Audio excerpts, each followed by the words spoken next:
mains power in. He's VIR in conduit.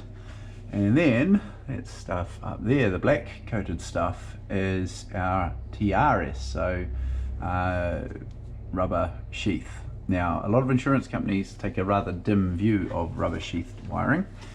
So you can see there's a little bit of rewiring has happened in here, but there's still quite a lot of TRS, so probably 60% of the wiring that I can see into there is gonna probably need to be changed to keep insurance companies happy. Okay.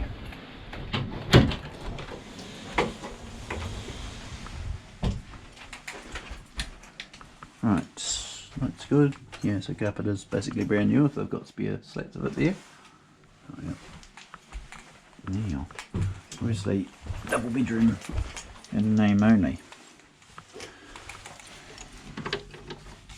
This one is painted shut. Nobody likes someone who paints a window shut. Why would they do that? You only need the one, but I'm surprised that they did that. It's given how tidy everything else is in the paintwork department. It may have been that it was already shut and they decided getting it open again with the rebate would be a bridge too far. So that's our overflow for header tank. So floors, again, astoundingly level, which is really good. Let's get a ladder, poke them up in the ceiling. Entertainment provision down here is probably not a bad space for it. Of course, a little bit of weather protection here, it's good. I didn't talk about tiles at the beginning, so you can see the grout there is really starting to chip out. Look, once it starts doing that, just get a grout saw, remove the old stuff, or give it a dang good scraping back anyway. Clean everything, let it dry, put some new grout in. That's the easy fix for that. I also didn't talk about the kit plate. Let's see. Pretty cool old school material. Lots of mastic down there to try and buffer the wind from coming in. Alrighty. You know, right in the gap. Of course it's right in the gap.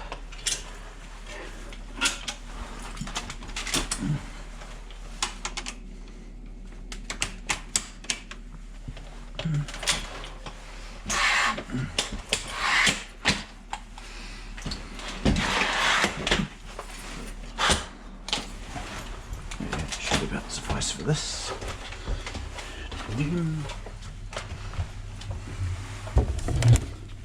Ooh, hinges. I'm always a fan when there's hinges put in place. That just indicates to me a level of care taken in construction, which is often unexpected. Now, bouquet. Handy bouquet right next to the door. You always have to wonder why. So insulation, we can see there, that would clearly exceed our 100mm requirement. 120mm requirement.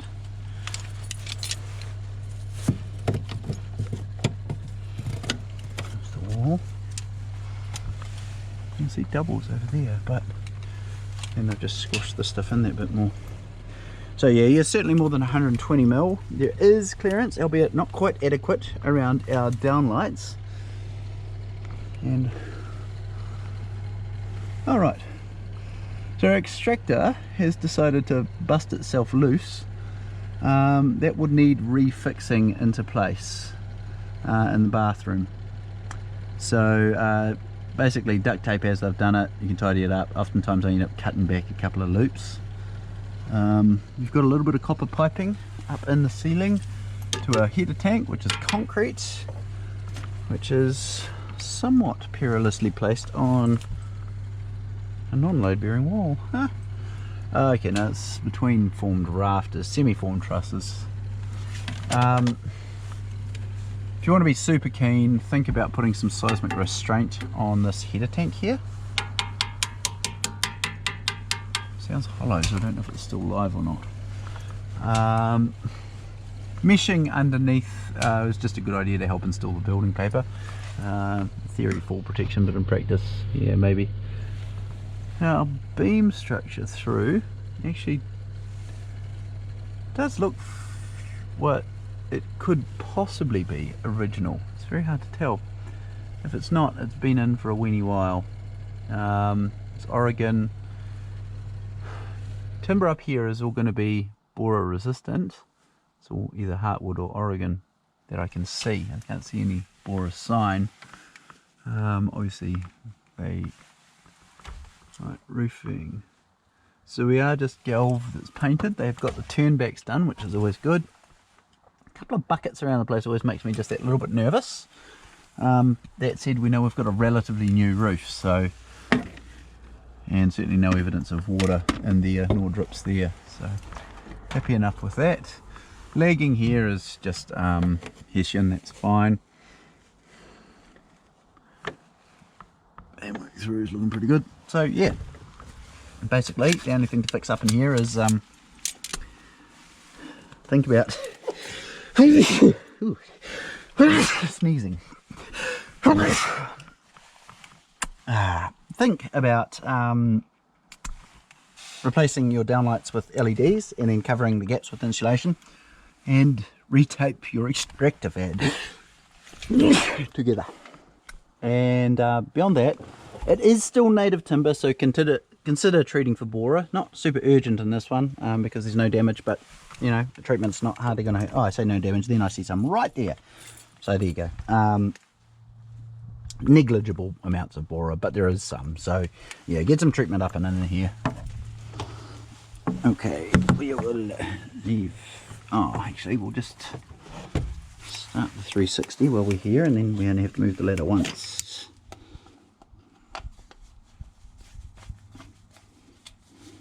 Right. So this time I'll be lazy and leave the head camera video going. So if you're about to watch what you're about to watch, you've already seen it.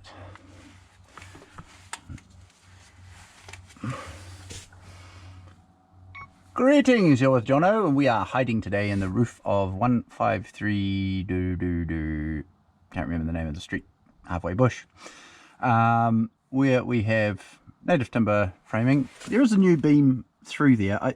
I say new, it's different, it's Oregon, where everything else is Remu. There's every chance it was actually there earlier in the piece. Your insulation levels are fine. Notice your clearance for downlights is a bit minimal. It's supposed to be 150 mil. My suggestion there is, rather than fix all the insulation, cut it back, replace the downlights, replace them with LEDs that are IC rated, and you can insulate over top, which will make your house warmer. See, your wee vent down there has pulled apart, so put him back together, more duct tape, and you'll be away laughing. The other thing I'd consider doing is putting some seismic restraint on your concrete header tank here, just because it's effectively fairly precariously balanced. So a bit of strap to stop it tipping off if there was a major earthquake could save a bit of an interesting night at ED. And I'm being optimistic when I say that. Okay, okay, torchy can go away. Leathery. Okay, let's go away. Okay, and here we go. Right about. Yeah, good. So, into our very front lounge. Okay, tiles, you can see that your grout's a little bit sorry for itself. What I'd be doing with that is taking a grout saw, cutting it out and replacing it. Pretty easy job, easy fix. You can see the door, you're starting to get a bit of delamination here and there. That's not too surprising. If you want to change it, it is pretty easy to get your hand on exterior grade doors. Windows have all got the amazing little double reveal detail, which is quite good for stopping drafts. So I'm not sure if this wall through here originally extended a bit further or not. If it did, that was changed 70s or 80s, so it's not really major implications of any change from original plans, but just consider it. I'll have a look underneath if I can to see what that's doing. So you see the carpet there, a little bit of stretch.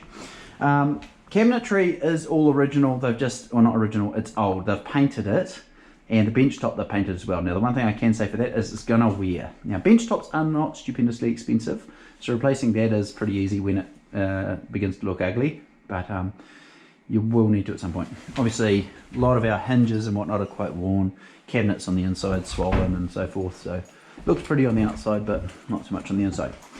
Extractor fan for oven. There is none. It's worth fitting one. Obviously, they've survived all this time without, but yeah, getting one's a good idea. If you're really clever, you can plumb into the drain next door for the bathroom, which then means you don't have to put any holes out the feet, which is quite handy. Okay, hot water cylinder, 2004, 180 litre, low pressure, no seismic restraint. Highly recommend fitting some seismic restraint. Small possibility the vinyl underneath contains some asbestos. Not high possibility, it is a small possibility. Closet here, good space, no net comment. Bathroom, only things to consider is going to be siliconing the perimeter. They've done it in the toilet, it's not here. And replacing silicone around the bottom edge and around the window. Keep that window area in good condition and clean the extractor fan, obviously once you've fixed the duct. The goal of that, of course, is to make extraction efficient. A bit of wear to your waterproof strips on the shower splash screen door, but it's still functional. Excuse me. Door, as with so many in this house, the latch is not perfectly well adjusted. You can play with that if you so desire. You can see a little bit of timber damage underneath the floor in here, so just down that far edge there. Not sufficient that I'd be worried about doing anything with it. My suggestion for this space would be go to front loaders, think about putting in a bench top and about a 350 or 400